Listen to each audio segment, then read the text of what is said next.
I saw Eddie take a shot at probably a 12-year-old kid.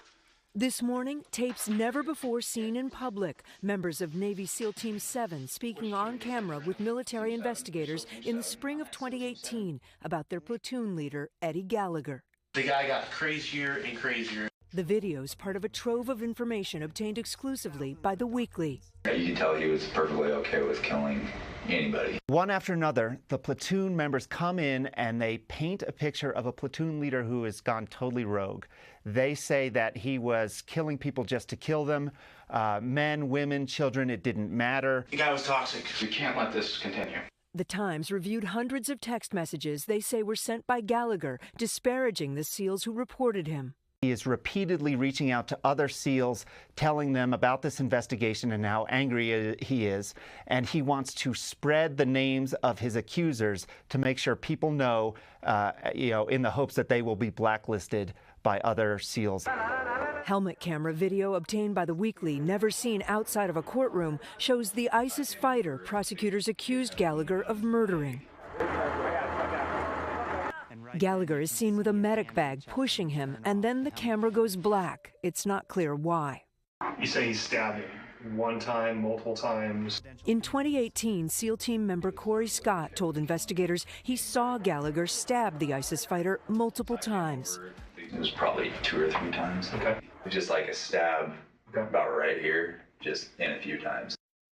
Is there any possible way that what he was doing could be interpreted as for medical purposes to help this guy? No. There's no way this was anything other than to attack and to kill this person? No. But Scott changed his story at Gallagher's trial and said he was the one who killed the fighter. Did you suffocate him? Yes. Eddie Gallagher was convicted of posing for a photo with the corpse. He was found not guilty of murder and attempted murder and has long proclaimed his innocence. There's a couple of members of the platoon who had a personal animosity towards Eddie Gallagher.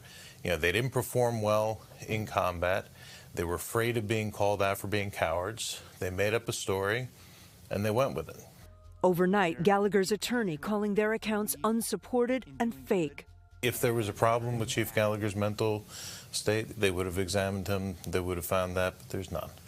In November, President Trump ordered the Pentagon not to strip Gallagher of his rank and trident pin. The Navy secretary was fired for his handling of the case. The president publicly showing support for the Navy SEAL.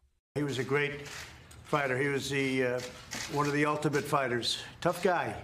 Just this weekend, Gallagher posting photos meeting President Trump for the first time at Mar-a-Lago.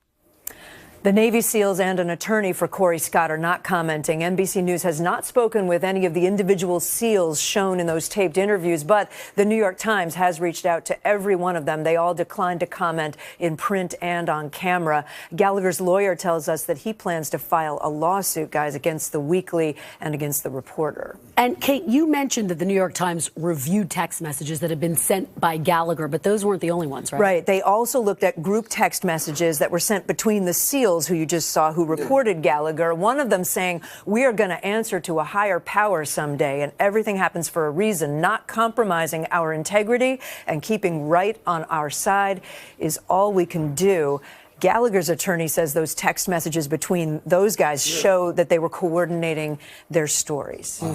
Certainly has gotten a lot of attention, Kate. And I think it will again today. We should note, by the way, that you can watch the full episode of The Weekly on Hulu. It's available right now.